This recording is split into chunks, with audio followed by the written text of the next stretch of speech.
Hello, everyone. Welcome to a new episode of the Dissenter. I'm your host, Ricardo Lopes, and today I'm joined by Dr. Eric Storm. He is Associate Professor of History at Leiden University, and today we're talking about his book, Nationalism, A World History. So, Dr. Storm, welcome to the show. It's a pleasure to everyone. Well, thank you for having me. So, what motivated you to write a book on the world history of nationalism? So, first of all, because there was no such book. So, most studies on nationalism focus on one country or maybe nationalism in Europe or in Latin America or in Africa. And they focus on what is specific for nationalism in these areas. And about 10 years ago, my university started a new program, International Studies, that studied all parts of the world.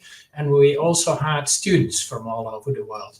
So I gave a course there on nationalism, and well, I had no option but to give them the opportunity to write on all parts of the world. So I got papers on nationalism in Africa, in Latin America, in Asia, and I really became aware that there were many similarities and parallels. And so I got triggered to write a book that was so much in need. And that's about the story. Mm-hmm. And when would you say nationalism started? I mean, when exactly? Because many people, when they think about nationalism, they tend to associate its start with the perhaps 18th, 19th century, with the rise of nation states. But when would you put its origins? Yeah, well, I would put its origin. I agree with most experts that nationalism is a consequence of the rise of modern society. So so it's a modern phenomenon that was only really possible in the modern era. And I would argue that it arose in the age of revolutions, and this can possibly best be illustrated with the French Revolution. So the start of the French Revolution was when the traditional Estates General, which represented the estates and not the whole population, rebelled against the king, and the king was sovereign by the grace of God. So he, in a sense, received his power from above. And then the third estate, which represented 90-70% of the population, they said, we're not anymore representing a rest category in front of the nobility and the clergy, but we are the National Assembly. So we do represent the nation, and the nation then consists of all citizens of France.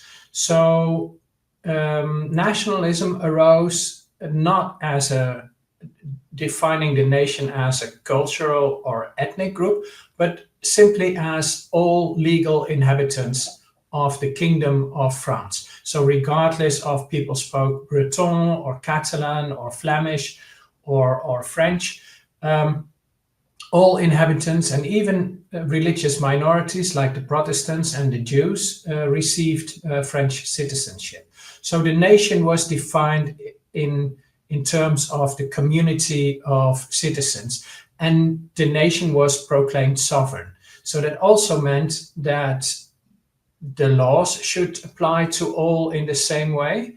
So a constitution was needed, elections were needed, a national parliament was needed. So nationalism arose also as a constitutional democracy, or at least a parliamentary system.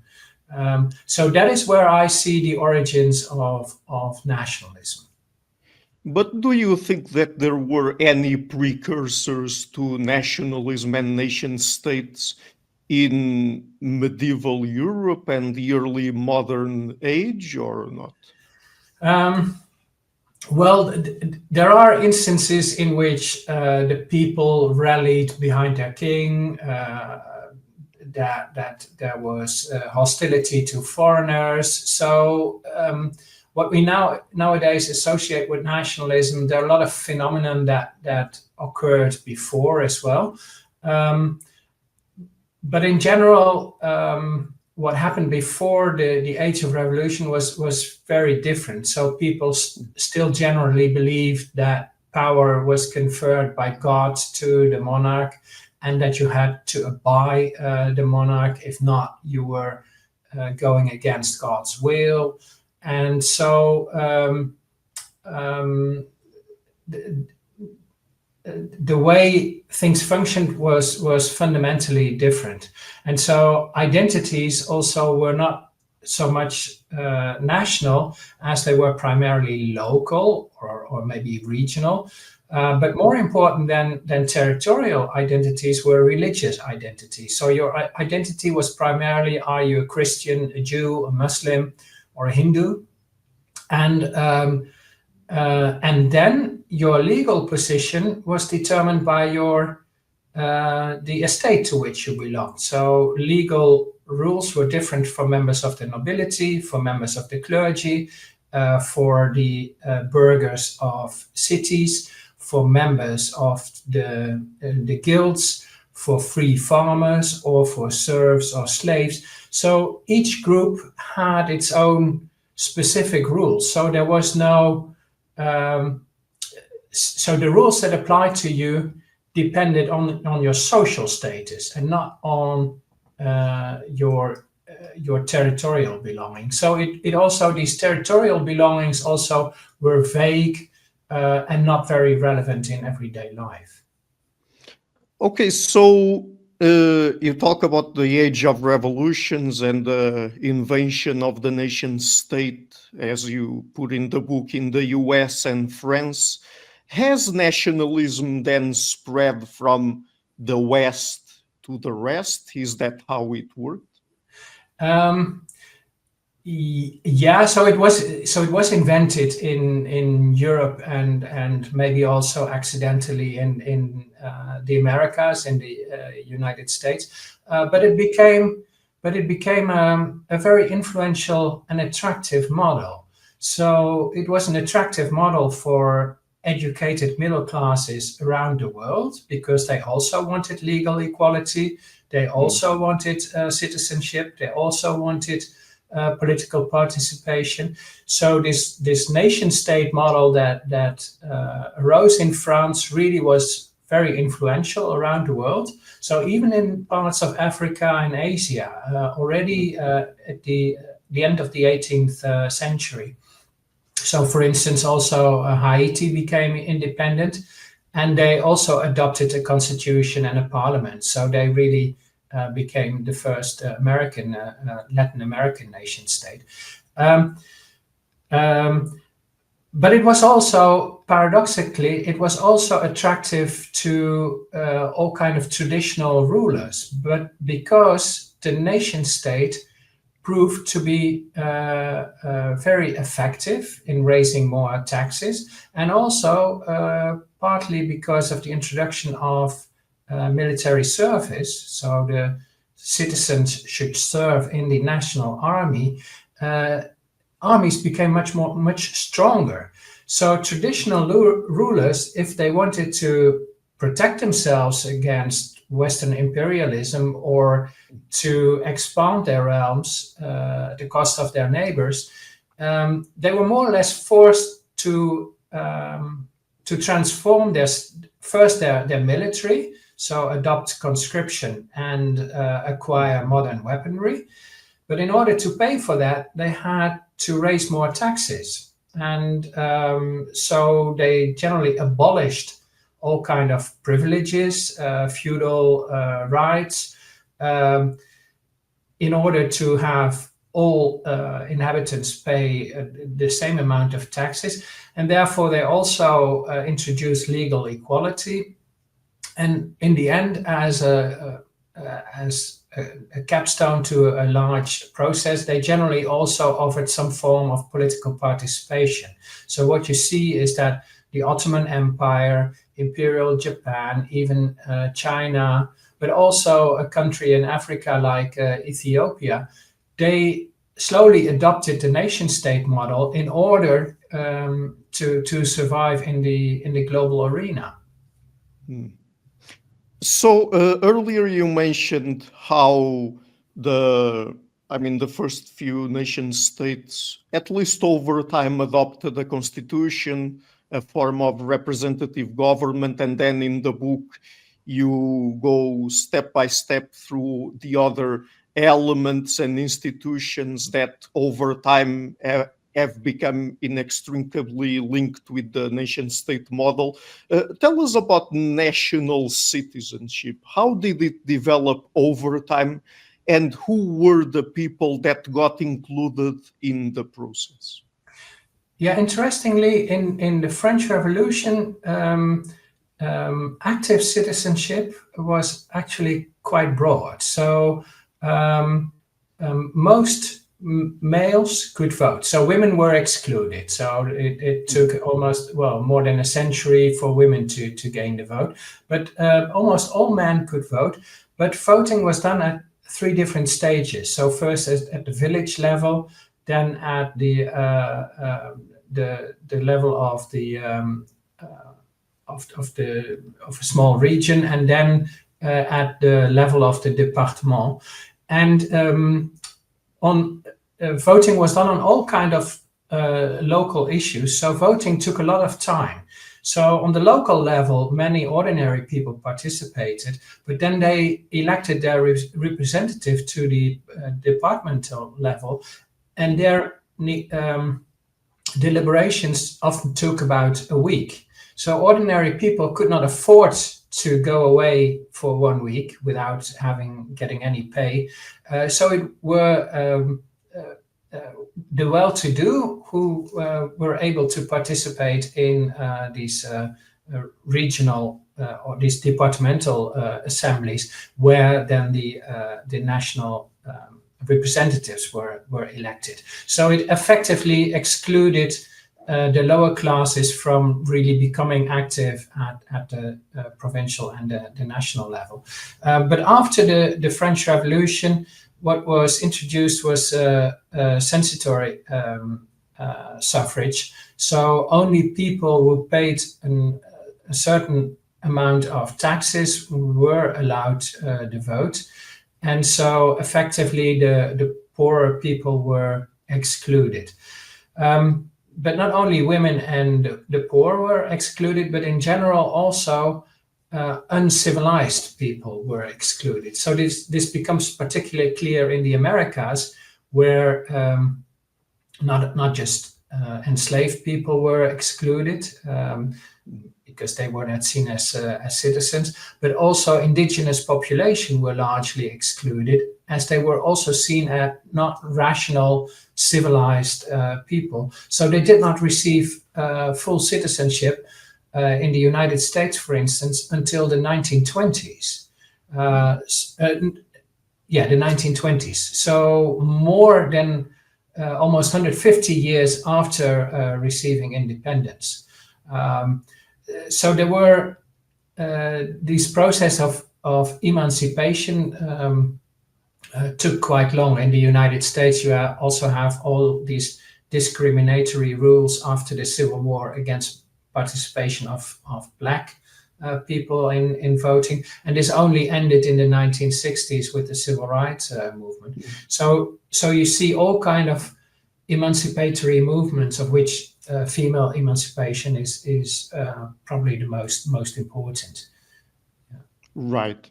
And how does a nationalist identity develop among a people? Because a nation state is created where it didn't exist one before.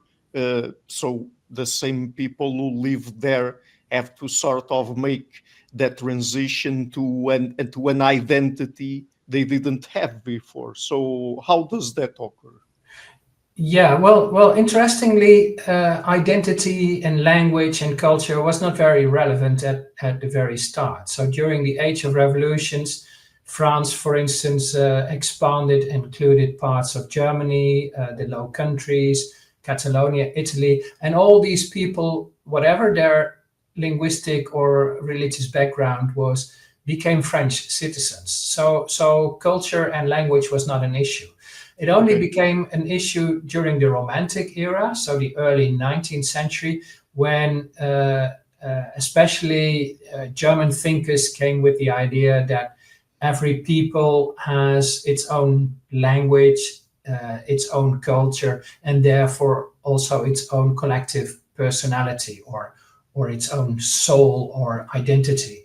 And as such, they also argued that every people with its own language and culture do deserve their own state. So this was a strong motivation after German unification in the 19th century, also Italian unification.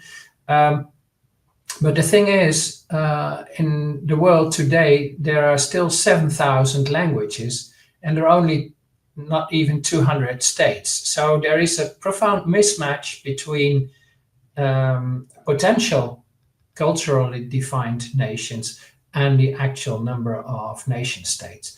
But still, the idea that all members of the nation should speak the same language and have the same culture became very influential. And so you see that especially when suffrage rights are extended towards the end of the 19th century, also including the lower classes,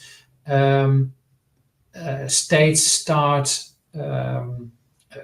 paying more attention to primary education. And so in primary education, people learn the national language, they learn the glorious history of the fatherland, they learn the diversity of the national geography. So they really, there is a process of nation building or assimilation, or one could even argue nationalist indoctrination through the educational system. And so this also happens almost globally, a strong, more attention for primary education, and so really educating the children to become good patriots. And in France, this process is in a very famous study. This is called turning peasants into Frenchmen, because in France, half of the population did not even speak French. So because of this process through education, they were turned into well-behaved French-speaking citizens. Mm-hmm. So you mentioned education there. How about the introduction of things like a centralized bureaucracy, individual property rights, and legal equality? How did that occur over time? So this was also very important. So what you see is that all kind of traditional states, but also European colonies in Asia and later also in Africa, they start adopting very similar institutions, adopting private property in order to be able to tax all the farmers. Farmers need to produce for the market in order to have money to pay for these taxes. You see the introduction of conscription everywhere. You see the introduction of modern education systems. So the model of the nation state, and it is a European model, but it is also adopted by independent states, as I already said. So the best case is Japan, which in the Meiji Restoration at the end of the 19th century fully adopts European institutions, the organization of the military, of the education, the healthcare system. Everything is modeled after European examples. Mm-hmm. And what kind of nationalist radicalization occurred from 1885 to 1914, and how did it lead to World War I? Yeah, well, that is a complex phenomenon. What you see is that in the second half of the 19th century, there is lowering of trade barriers, there is more international cooperation, the opening up also of new markets, like the opening of Japan for free trade, the opening of China. But what you see is that from the end of the 19th century, and especially the struggle for the colonization of Africa, it is not anymore about opening up Africa for free trade, but it is, and this is decided at the conference in Berlin in 1885, you can only claim parts of Africa if you effectively occupy them.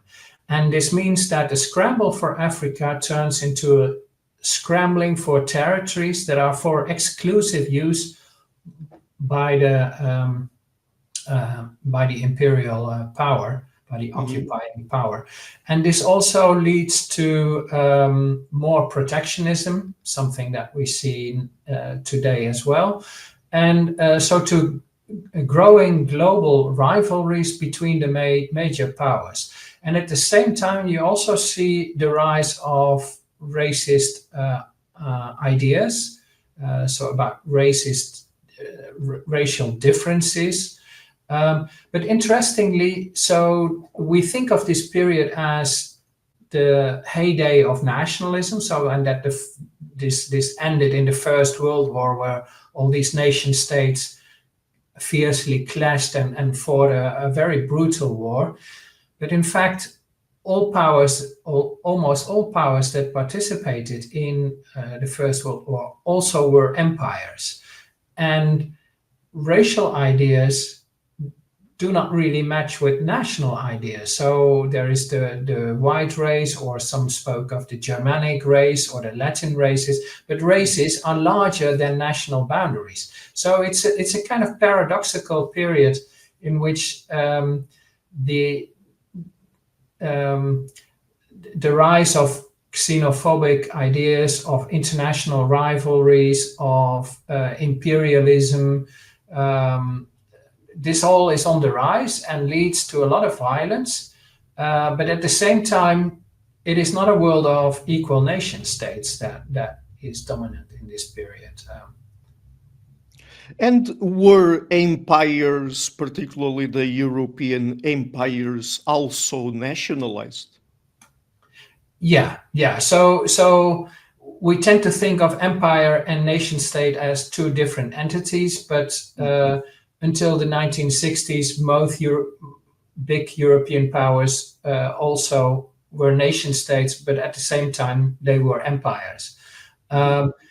And so what they did, and what we see nowadays as well, is that they mobilized nationalist feelings also in order to defend their imperial ambitions. So the prestige of your nation state depended also on having a large amount of colonies. So Germany and Italy, who after the First World War, or Germany lost their colonies, the Nazis really wanted to have an empire. So they were fiercely nationalist, but they also decided we need to have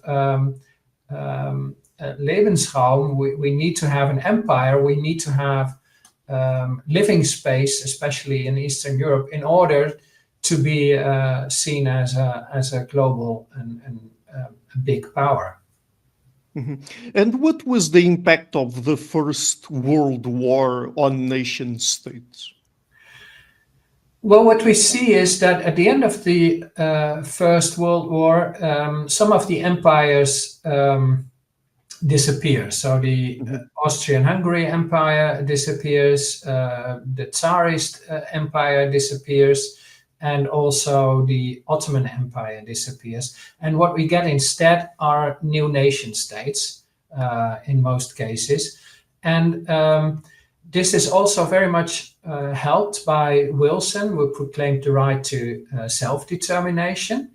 But interestingly, the idea of self-determination also resonated in the rest of the world. So Egyptian nationalists, Syrian nationalists, nationalists from Korea, from China, they also appealed to the right to self-determination to become independent, or in the case of China, to get rid of the foreign occupied territories. But Wilson did not mean self-determination for the rest of the world, and England and France, with their huge empires, were not very inclined to give up their empires either. So the right to self-determination was only applied to civilized European nations, in a sense. Mm-hmm. And what happened when it comes to nationalization between the two world wars, and what was then the impact of World War II on nation states? So during the Second World, or during the interwar period, we see first a period of stabilization, of international cooperation, but then quickly after, especially after 1929, we see the rise of fascist movements, and the fascists come to power first in Italy, already 1922, and then in Germany as well. And so we see tensions on the rise again. And what happens is that they, and also Imperial Japan, their policies are explicitly racist. So the European colonial powers also were quite racist, and so were the United States. But it was not part of their official rhetoric. And in Nazi Germany, this really was the case.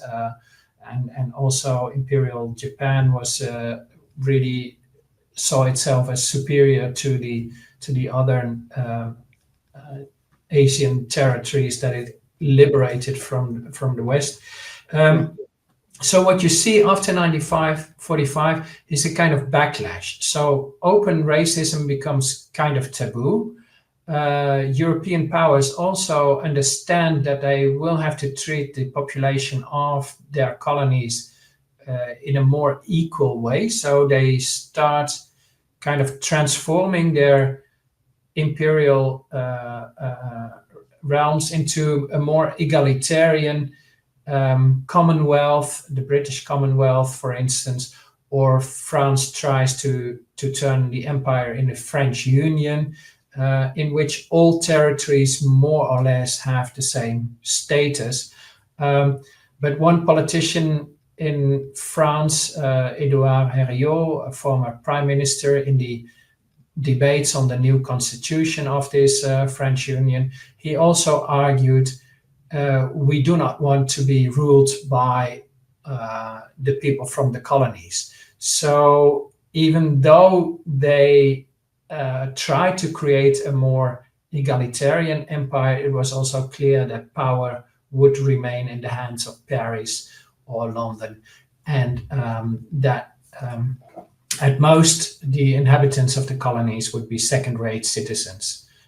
And this is also very clear in all kind of social security regulations. They did not apply to the colonies. And so this was really an incentive also for the independence movements. Uh-huh. And what happened after 1945, that is after the Second World War, and up to 1979 with the modernization of nation states and the dissolution of colonial empires? Yeah, so interestingly, this has been seen as a period of the rise of independence movements, but it was at the same time also empires understanding that the position and the situation was not tenable, so they were also willing to give up their colony. So it was reluctant. It happened slowly.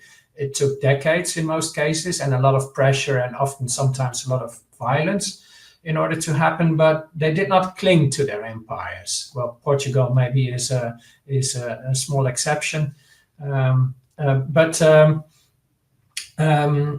this was the general tendency. But interestingly, national identities in this period were not emphasized. So what was important in this period was modernization, progress. So what you see is, for instance, the agricultural revolution happened in this period. So new varieties were created of grain, of corn, of rice that had a much higher output.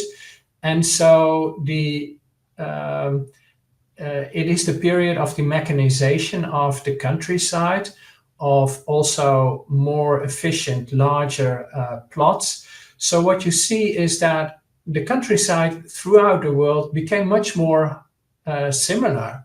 And new buildings were mostly built of concrete, so traditionally the countryside was the part of where vernacular culture, where traditions were cherished, where typical buildings could be found. And this disappears quite quickly in the 1950s and 60s. And the same happens in the cities. Everywhere in the world you see the same concrete, steel and glass buildings arise, high-rise buildings.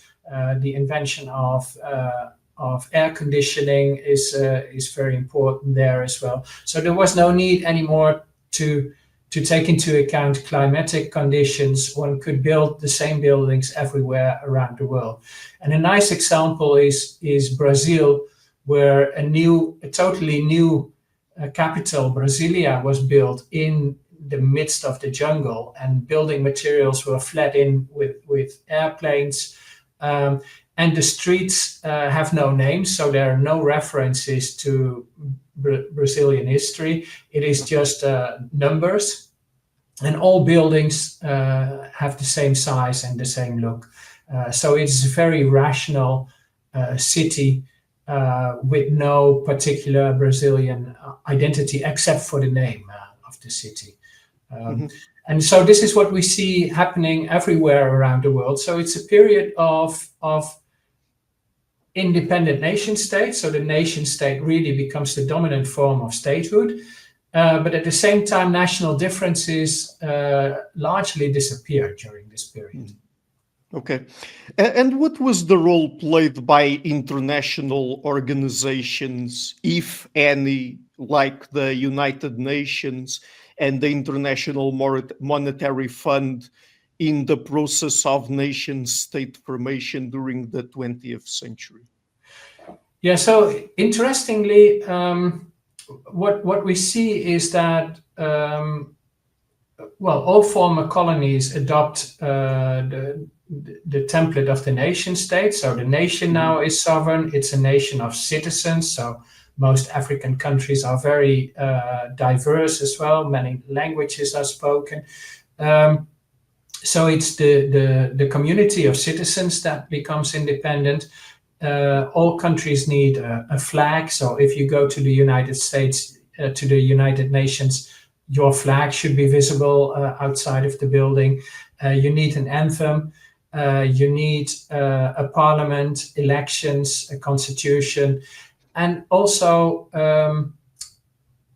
all kind of institutions like the World Health Organizations, the IMF, the World Bank. They also impose certain standard institutions. So if you want a loan from the IMF, you are forced to adopt all kind of accounting mechanisms from the IMF. The World Health Organization defines diseases and the way these diseases should be treated globally. So what we see is a process of growing homogenization through these international organizations. And tell us about how over time nation states started to provide more services to wider sections of their population, and many adopted, for example, the model of the welfare state, as well as the emancipation of women, indigenous populations, the LGBTQI plus community, and so on. Yeah, so I think there are two distinct phases. So first of all, what you see in the post-war period is a very strong emphasis also on the welfare state. So even independent African countries try to provide education, healthcare, assistance to the needy for their population, and it's very difficult because you need a lot of money for that. But it's a global process. You also see it in the communist world, where the welfare state is even more important, and also in many African countries where this is mostly also organized in a slightly different way through enterprises and neighborhood organizations. But this is a tendency you see very strongly in the 1950s and 60s and early 70s. But then the 1970s really are a turning point. So what we see is the oil crisis is very important. And both in the capitalist world and in the communist world, it is the regimes struggle to find an answer. So we have, in most countries, higher debts, inflation, growing unemployment, scarcity in communist countries, so people line up for the shops. And in the Western world, it is neoliberalism that is the kind of answer. So what you see is that the welfare state is it is diminished, so it becomes less important, and many parts were also suffer severe budget cuts. But what happens is that markets are open up. It is not the government who should decide what happens, but it is markets and market forces. But together with the rise of neoliberalism, and especially it's the election of Margaret Thatcher in 1979, of Ronald Reagan in 1980, that really is a kind of turning point here. But at the same time, you see also the rise of identity politics. So in the 1950s and 60s, social movements focused on the welfare state, so on more social security, on higher wages. But you see that many indigenous communities, but also the LGBT community, they start focusing on rights, on human rights, and also respect for their own culture. And this is what you see in the Americas with the civil rights movement is a very strong incentive here, but it is also taken up by a lot of indigenous communities in North America, but also in South America. The Aboriginals in Australia, for instance, start a kind of emancipation process. But you also see a kind of return of religion. So religion, and it's basically also majority populations that plea for a bigger role of their religion in the specific policies of their country. And another turning point here is the Iranian Revolution of 1979. So the same year is a turning point also for neoliberalism. This is also the breakthrough moment, one could argue, for religious identity politics. And 1979 is also the year when in the United States the evangelicals mobilized and really try to put their agenda of patriotism against abortion and more attention for family, traditional family norms. They put it on the political agenda as well. So you see the rise of identity politics, both of minorities and of majorities, starting already in the late 1970s. So let me ask you now about the influence of nationalism on culture and several different kinds of cultural practices, and also how those cultural practices have contributed to helping fashion a sort of world of discrete nations. So how does nationalism influence the arts and the humanities, mapping its dissemination through media like newspapers, television, and social media? So a lot of questions. So maybe let's start with the sciences. So from the early 19th century onwards, in the Romantic era, so the idea is that each people has its own personality. And so in order to understand this personality, you have to understand its evolution. So the Romantic era also is the era in the rise and professionalization of the science of history. The study of history becomes very important. And history writing from this moment onward is basically national history writing. So the nation or the nation state becomes the main unit to study the past. And this also happens to art history, literary history. So what these scholars do is really define the culture of the nation, how it evolved over time, and what is its most characteristics and glorious aspects. So the sciences, the humanities become very national. But the same is also true of the social sciences. So economy is the study of either domestic economy or international economy. Politics is the study of international relations between nation states or domestic politics. In statistics, statistics are gathered on a national level. So the nation state, again, is the basic unit for comparative studies or for studying developments of the population, of the health of the population. So the nation state really becomes the main unit for both the humanities and the social sciences, and even hard sciences like statistics. And then what you also have is the construction of national culture. So painters start to paint history paintings with national heroes or typical landscapes. Scientists go out to write down folkloric stories. You have when particular landscapes are protected, which starts in the United States, it is not called a natural park, but it's called a national park. So typical landscapes are in a way nationalized, become part of a national patrimony. And what I found very interesting also is the nationalization of food practices. So in the 19th century, the poor, they just ate what they could get. So very simple, there are no recipes needed.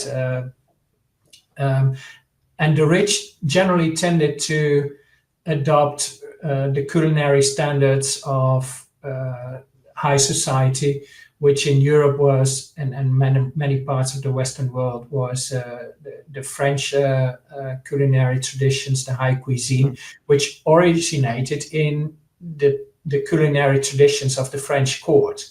And the same happened in the Ottoman Empire and in China, for instance. There, the court also set the standards for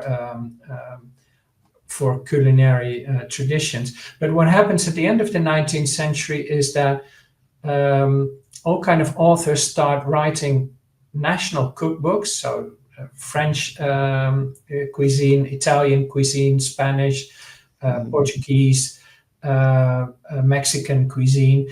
And they write it primarily for housewives. So it is the traditional cuisine for ordinary people. So it's basically for the middle classes. These are the people who can afford to buy a cookbook, who can afford sufficient food in order to have real recipes and diversified meals. So what you see really is a nationalization of food practices. And we now see it also in restaurants. So everywhere in the world you can go to a Chinese, a Mexican, Italian restaurant.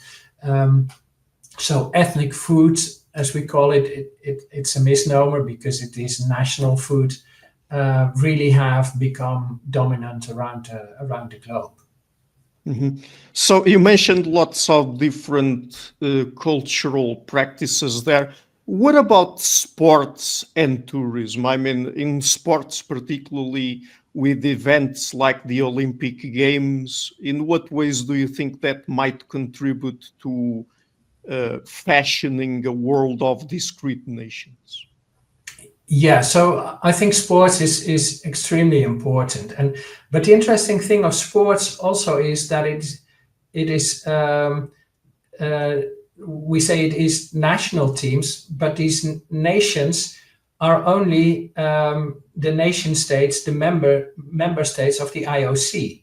So if you are a nation without a state, like Catalonia or the Kurds or the Flemish, you cannot participate in the Olympic Games or in World Cup football.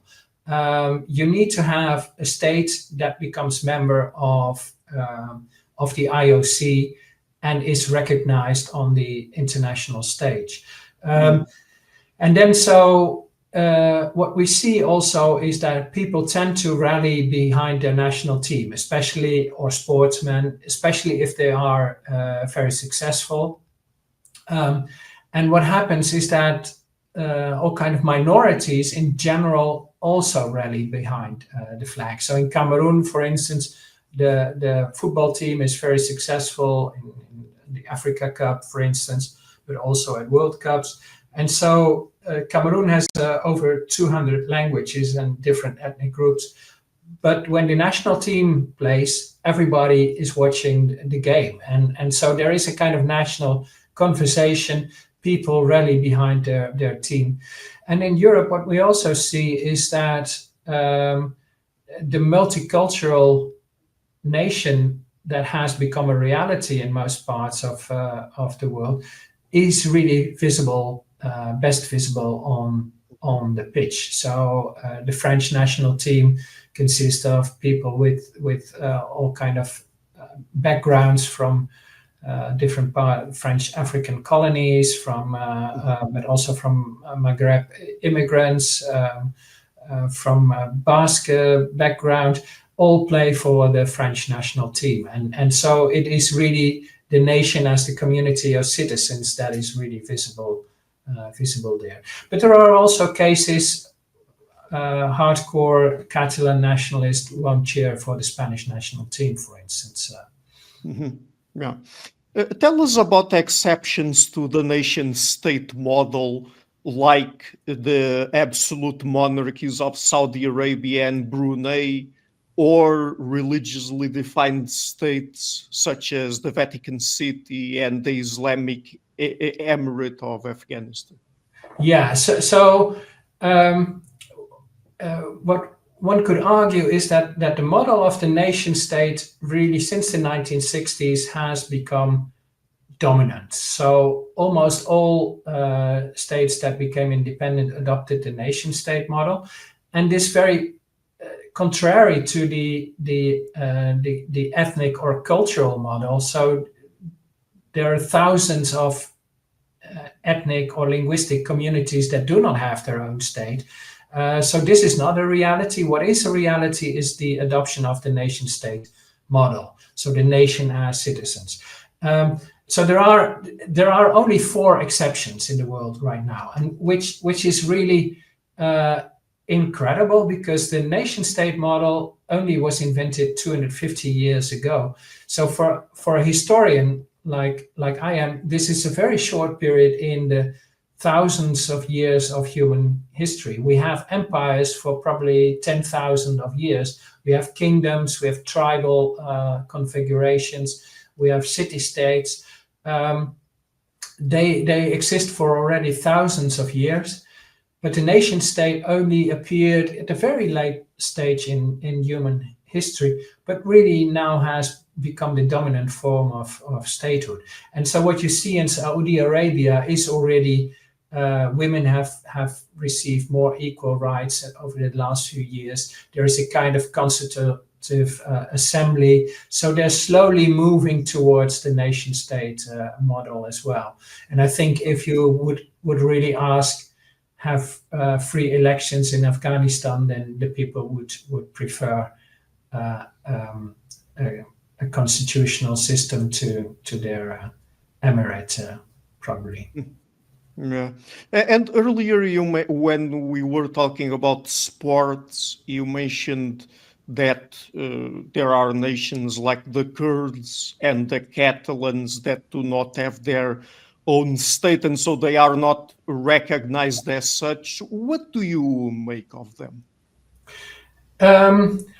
Yeah, well, the idea of a people with its own language, with its own culture, and therefore deserving to have its own state is still very much alive. And if you look at Catalonia and the Kurds, for instance, they're a considerable group of people.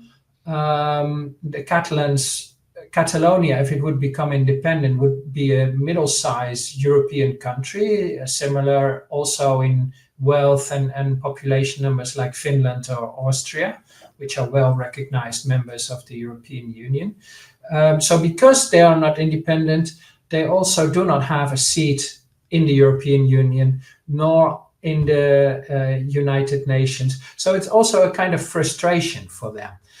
But on the other hand, it is also quite paradoxical because a lot of Catalan speakers live outside of Catalonia. So the region of Valencia, for instance, they speak a similar language, which they probably define themselves as Valencian, but one could argue it's a form of Catalan. The Balearic Islands, even in the south of France, are Catalans, but it's not the Catalan people that demands independence. It was the region of the autonomous region of Catalonia that demanded independence, and there half of the population has Spanish as its first language, and moreover almost all people in Catalonia are bilingual. And in the case of the Kurds, it was the Kurdish region within Iraq, an autonomous region within Iraq, that had organized a referendum in 2017. And it were not the Kurds in Turkey or Syria or Iran that could participate. Yeah. So here we also see that you need a kind of state or a provincial authorities in order to make yourself heard at the international stage. And even then it's complicated because nobody recognized these independence referenda. So let's talk now a little bit about nationalism and its impact on current politics. So how do you look at the current state of nationalism, and in what ways does the rise of nationalism manifest itself worldwide? Yeah, so I think this is very interesting because we all see that nationalism really is on the rise, especially among populist right-wing populists, and it's very exclusive culturally colored nationalism. So against foreigners, immigrants, emphasizing all kind of cultural traditions. And I think what we see is, on the one hand, the rise of neoliberalism, which has really been the dominant ideology since the 1980s. This meant that many issues, economic issues, disappeared from political debate because they were argued this is up to the markets. So there are not many political debates on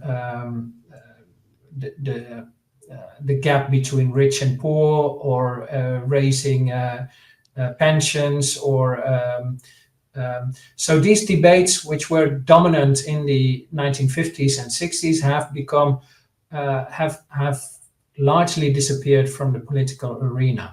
And on the other hand, what has become much more important are identity issues. And so identity of the majority, but also identity of all kind of minorities. So identity politics really has become center stage in the political arena, in most parliaments, in most elections as well. And this has been strongly encouraged also by commercial media, and especially the internet and social media. So the social media enterprises like Facebook, YouTube, Instagram, they want people to spend as much time as possible on their platforms. And so what they do is their algorithms, they stimulate emotions, extreme opinions, extreme footage. So the stranger, the more outrageous the images or opinions are, the more they are stimulated on these social media and also on commercial television stations in general. And so what we see is a very strong polarization based largely on identity issues. And this weakens centrist political parties and encourages very much political parties that focus on these identities issues, especially right-wing populists, which came to power in Brazil with Bolsonaro, in Hungary with Orban, in India with Modi, and now Trump in the United States is probably the best example. So we see a very different environment nowadays, and yeah, it's kind of worrying, I would say. And in the countries where there's been a rise of that kind of far-right nationalist rhetoric, there's also been xenophobic incidents, right? I mean, and that's also a manifestation of nationalism taken to the extreme, correct? Yeah, that's certainly the case, and so right-wing violence, but also as we have seen in the United States, there are also some isolated figures that take up their guns and try to kill right-wing influences, for instance. So the atmosphere gets heated up, and yeah, this is not a very pleasant world anymore, and the future does not look very bright, I would say. And so finally, I mean, still on the same topic, but this will be my final question. What do you think about the recent guarding of national borders that in certain countries has been strengthened, especially against the entry of poor immigrants? Yeah, so what we see is that the xenophobic rhetoric is very much against poor immigrants, so expats and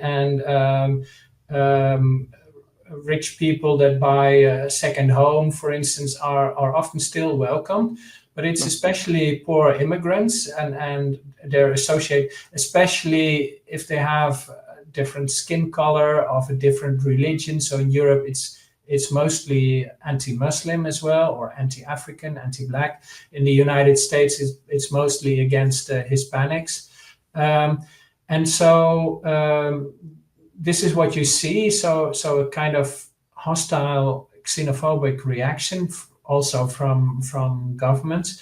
But the interesting thing is that we also see a kind of resurgence of imperial tendencies. So Putin is extremely nationalist, but he also tries to conquer Ukraine. Xi Jinping in China is also extremely nationalist, but he also tries to create new islands in the South Chinese Sea and annexing territorial waters to detriment of neighboring countries like Vietnam, the Philippines, and even Indonesia. So they're expanding in the ocean. And Trump is extremely nationalist, but he also claims the Panama Canal. He wants Greenland. He wants to add Canada to the United States, even though a large part of the Canadians have French as their national language. So language and culture do not seem to matter. It is also creating kind of new imperial states where it's not an international order existing of equal nation states that where there still are power differences, but at least in the United Nations, in the General Assembly, every country has one vote. And it is the international order supposedly consists of equal partners that collaborate to decide on the future of the world. But what we see lately is the law of the jungle, might is right.